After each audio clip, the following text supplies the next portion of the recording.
সংস্কার করার নামে পানি উন্নয়ন বোর্ড ইতিপূর্বে যত প্রকল্প দিছে এবং সেই প্রকল্পতে পানিতেই মারা গেছে।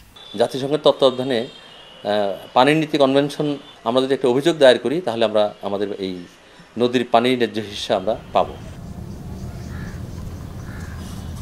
ভারতের সিকিম থেকে নেমে আসা তিস্তা এখন পানির অভাবে পরিণত হয়েছে শাখা নদীতে, অথচ এই নদীর উপর ভর করেই জীবনযাপনের রসদ যোগান উত্তরের কোটি মানুষ। পরিচর্যার অভাবে নানা দিকে গতি পরিবর্তন করে এখন অনেকটাই দিশেহারা উত্তরের এই জীবনরেখা।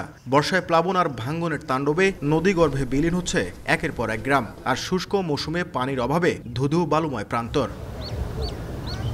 অথচ ভারতের সঙ্গে তিস্তা চুক্তিতে বলা ছিল নদীর 36% পানি পাবে বাংলাদেশ আর ভারতের হিস্সা 39%, বাকি 25% পানি সংরক্ষিত থাকবে। কিন্তু বর্ষা বাদে বছরের বাকি সময় 10%-এর বেশি পানি পাওয়া যায় না।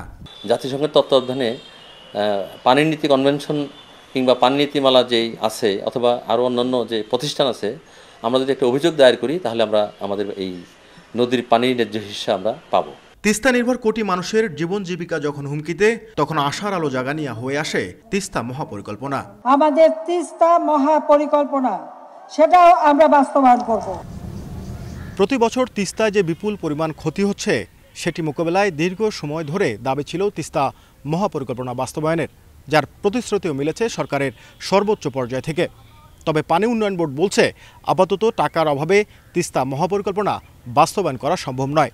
যদিও নদীর তীর রক্ষায় আবারও নতুন একটি প্রকল্পে মোটা টাকা খরচ করতে যাচ্ছে পানি উন্নয়ন বোর্ড। তীব্র ভাঙ্গন প্রতিরোধ করা যায়, এজন্য আমরা আরেকটা স্টাডি করতেছি। সেই স্টাডির মধ্যে আমরা তীর প্রতিরক্ষা কাজ করে আমরা সাময়িকভাবে সম্পদ রক্ষা করা, মানুষের ঘরবাড়ি রক্ষা করার একটা পরিকল্পনা হাতে নেব। নদী অধিকার কর্মীরা বলছেন তিস্তা মহাপরিকল্পনা বাস্তবায়নের উদ্যোগ না নিয়ে অন্য যে কোনো প্রকল্পই হবে জোড়াতালি, যা কোনো কাজেই আসবে না। তিস্তা নদী সংস্কার করার নামে পানি উন্নয়ন বোর্ড ইতিপূর্বে যত প্রকল্প দিছে এবং সেই প্রকল্পতে পানিতেই মারা গেছে।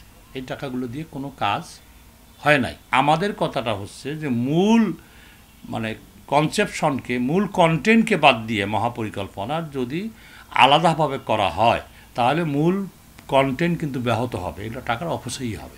বিশাল জনগোষ্ঠীর টেকসই সমাধানের পাশাপাশি উত্তরাঞ্চলকে জলবায়ু পরিবর্তনের অভিঘাত থেকে রক্ষায় তিস্তা মহাপরিকল্পনা বাস্তবায়নের বিকল্প নেই বলছেন গবেষকরা। নাজমুল ইসলাম নিশাত, সময় সংবাদ, রংপুর।